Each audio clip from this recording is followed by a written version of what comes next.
But you had a whole summer, everything to install, and now it's on to game planning. I guess how different is this week than what you guys have been doing the last couple months? well, it's not much different the way Pete runs this. So every day we have a situation, whether it be red zone, coming out, third down, something that's central to the theme of that day in training. So, we've been game planning. Obviously, we've been going against our defense in those situations, and now it's an opportunity to go against Vrabes and what he's going to do. So that part's different. But we've been preparing for scenarios that are going to occur in the game all, since we got here. OTAs were based on the same exact thing. So, but it is a different opponent, and it counts. So that's the biggest thing that we're excited about. Obviously, you expect the guys to get better and better and more well-versed with your playbook every day. How do you feel they are right now heading into week one? They're doing great. I think part of it leads from Gino, because Gino's been around. He's played for a lot of coaches. He's been in the league for a while. There's been a lot of collaboration with him. He's got a great point of view in terms of the game of football. He's as smart a guy as I've ever been around playing the game. So, really excited about what he feels comfortable in, and that's what this deal is when we're going into these games, is what do our players feel comfortable in, because it really doesn't matter what we know, because we're not playing the game.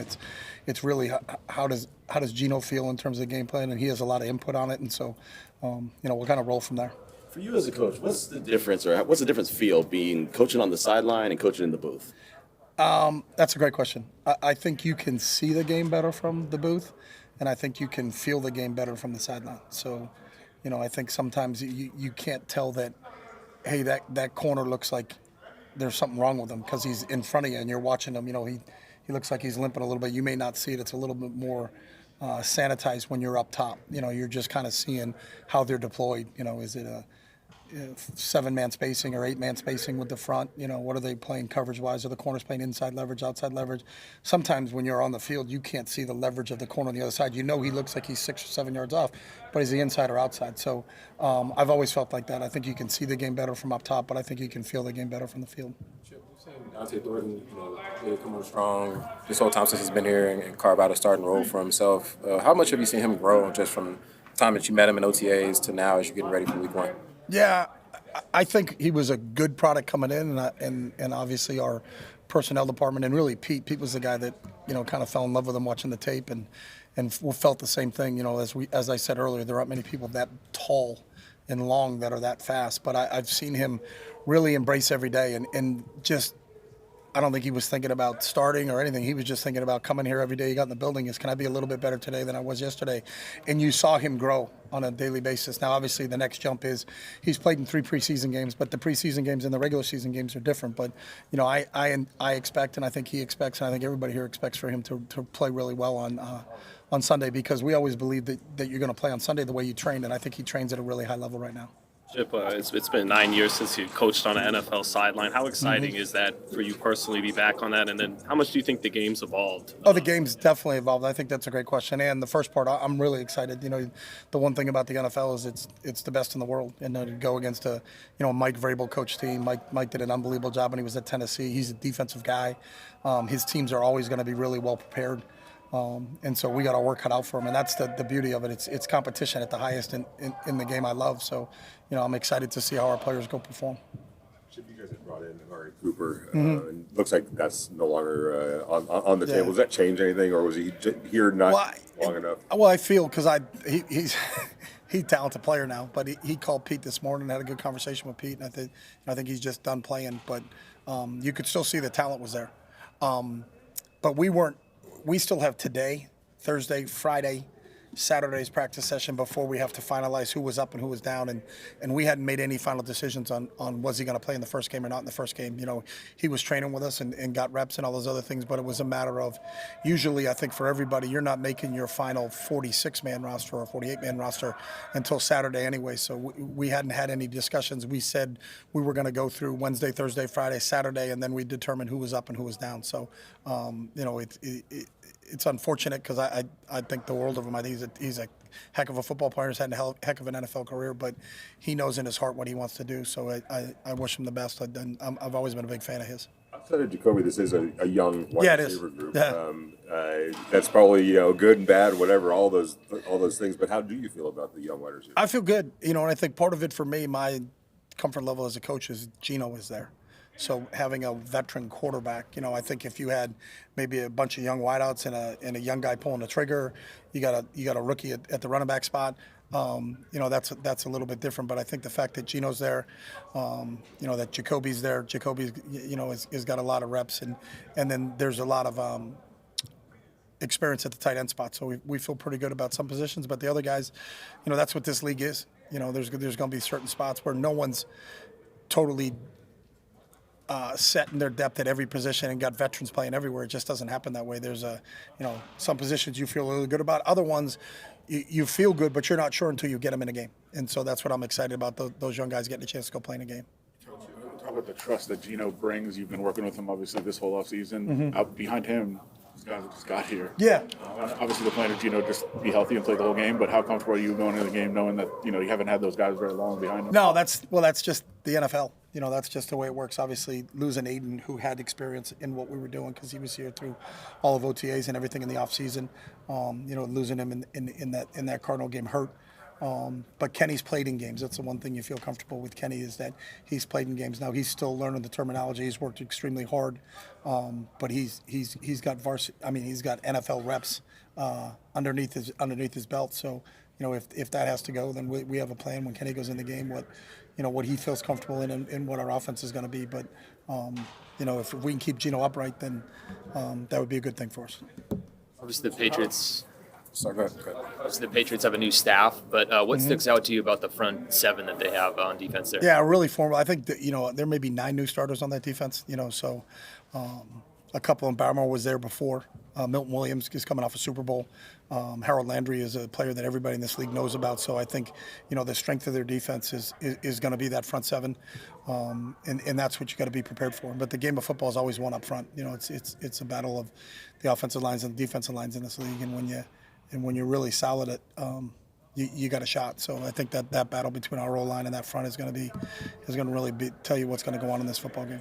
You guys are a little bit, You could let him go. a little bit light on the Yeah, number we of know. receivers on the roster right now. Obviously, you have guys on the practice squad, but how beneficial is it to have as deep of a tight end room as you do and be able to use 12 personnel, 13 personnel? Well, it's the same. I mean, we'll have 5 or 6 guys active on game day, just like the Patriots will have 5 or 6 guys active. So there's not there's nobody in this league that's going in with 8 or 9 receivers on game day. It's just the way the NFL roster is. So we're going to have the same amount of receivers as everybody else. It's I think a couple of our receivers don't have as much experience, but there's other people places like that. I know you look at the Patriots roster, they've got some young guys that made it at the wide receiver spot. They got some young guys that made it at the running back spot. So, that's this league. There's such a churn on the rosters for everybody in this league, whether you're the Raiders or the Patriots or whomever. Very rarely are you sitting pat on where you are in terms of who you got. You can just look at the game tonight. That team that the Eagles are the defending Super Bowl champs, but that defense is drastically different than the team that won the Super Bowl for them. You talk about the Cowboys and you're talking about Micah. Well, all of a sudden Micah's not there, and that picture changed. So that's just the NFL. So it's what teams can groove over the 17 game season that you play, and who can stay healthy. That's the other part that's a big thing in this league. The attrition part of this league is a real big deal as you go. So the one thing I think we feel real confident in our group is that besides Aiden and Lonnie, we've got everybody that started camp with us that was here for the roster. We had to add Kenny and we had to add a guy on defense, but besides that, the guys that were here through the spring and went through all of the summer with us are the guys we're going to go to battle with, and we're excited about that. Okay, thanks, guys. You're preparing for this week. Anything you know about this McDaniels guy running the offense? Absolutely. He's one of the best competitors I've ever been around, one of the smartest coaches I've ever been around, understands all 3 facets of the game. Appreciative of him bringing me out here when he brought me out here, and then the things I learned from him. He's a great football coach, better person, has a great family, and just happy to see him coaching again because, the guy could coach ball. He could coach ball.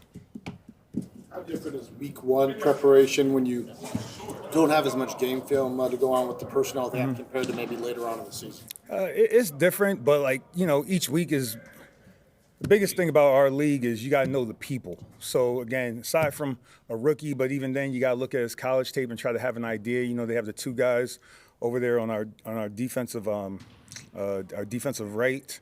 You just watch some of their college tape and some of the preseason just to get a feel for them. But it's about the people. They have the backs that probably going to do certain jobs. You understand the quarterback watching tape there. So before we get into the scheme and everything, each week you got to talk about the people and try to anticipate how they're going to utilize those guys. So that part's similar. What exactly they're going to do, who knows? But the people are the people. Speaking of the people, your secondary is a young secondary. How do you use maybe the veterans in the safety room and the linebacker room to kind of help them and bring them along? Youth experience and all that stuff, it gets overrated to a certain degree. It's about how we perform on Sunday and then how we build to that performance in practice. So whether it's a rookie, a vet, doesn't matter. It's about how we prepare and then how we perform on Sunday. So, but I'm sure the vets, they're able to help some of the young players in terms of stuff they anticipate, but all that stuff gets overrated in my opinion. You know, I've had really good rookies that played really well their first game. I had veterans that played bad in their first game of the season. So it doesn't matter. Do you need more of a communication thing? Everything's communication on defense. I can't harp on that enough. Based on what the Patriots are going to do, that's going to be big. Communicating based on what we're doing defensively, we got to communicate. That's something that's common, no matter what. There's always a curiosity level in season openers for every team across the league. But do you have a feeling of what you think that especially that young secondary is all about and what they're going to do? I think that a lot of times they take the shape of their coach or the mold, like how the coach is molding them. And then, like for us with the secondary, you have Pete heavily involved, you have Joe and Rob heavily involved, and the thing I'm looking forward to is to see a level of toughness because the men that are leading them, there's a level of toughness. So I'm looking forward to that. And you know, with Josh's offense, they're going to run the ball and we're going to have to tackle.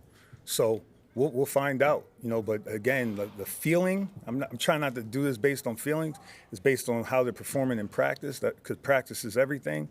But I want to see a level of toughness, get off of blocks, tackle their ball carriers, tackle the receivers. That's what we're looking for. That's a signature of all the defenses coach has had in his career. So that's what I'm looking for. How happy have you been with the progression of Malcolm Kuntz as he ramps up in the injury from the time he began in OTAs to now going into this game? And Malcolm's been steady, you know, steadily improving, getting more and more comfortable. And the explosion's there, the power's there, the confidence is growing. You know, I was happy to see that sack in the preseason. That was encouraging there. So pretty happy with where he's at and really happy about him being able to play on first week of the season. What has impressed you with Thomas Booker since he's arrived? T-Book, I mean, he's smart. You know, I always tease the Stanford guys. That would have been a safety school for me back in the day. I just tease them.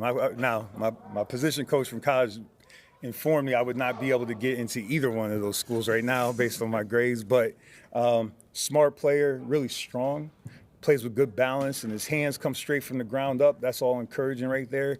But someone I enjoy talking football to because he could, you know, really he could digest it and spit it back to you and does a good job communicating. What challenges does Drake May provide? I mean, again, he has, let's start with the arm talent. He has access to the whole field. He could throw the ball wherever. And then I would tell you that in terms of what I'm seeing, in terms of getting in and out of checks, he has an understanding of what they're trying to do. Again, that's one of the more dangerous things that a quarterback can have, the ability to get him in the right play. And he can move his feet in the pocket. So, you know, we got to do a good job of keeping him contained, make him play from within the well. But, I mean, he's a solid player overall. How much of a threat do you think he is as a runner? Oh, yeah, I mean, it's legitimate. He was like second most in terms of yards, 476. Don't quote me on the number, but, you know, I try to keep up to the stats and stuff. But, like, I mean, this guy, he's a dangerous runner, not just as a runner, but also as when he scrambles to throw the ball. Because, again, he has the arm talent to get the ball anywhere on the field. So that's a problem. For you, Coach, what's the difference between being in the booth and being on the field like you are now? You know, for me, I've done both, you know, so and now I'm like in year 6 or 7 of being a coordinator, so it's a lot more comfortable doing it. One is you get the vibe of the game a little bit more, get to talk to the players directly. I'm not having to go through somebody. My eyes are trained to be able to see it, so that's okay, you know, but obviously when you're up top, it's just a little bit clearer, it's a little bit calmer.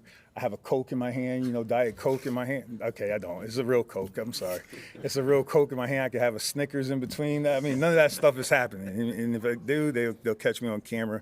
And I got to be mindful of my language because my parents are watching and they can lip read. So that's the difference. Patrick, you know, two guys you guys brought in for the defense with Devin White and Jeremy Chin this season. What did you see from them heading into the season? What's your expectations for those two guys? Physicality, speed, intelligence, and I gained the information on the intelligence when I met them. But they're two guys that I've used as teach tapes over my career in terms of showing like good linebacker play with Devin, in terms of with Chin showing versatility because he's been moved around all over the place and understanding that. So with those guys, everything that I thought about them, they've shown, and I'm looking forward to seeing it come to fruition on Sunday. Thanks, Coach. That's good. Thank you.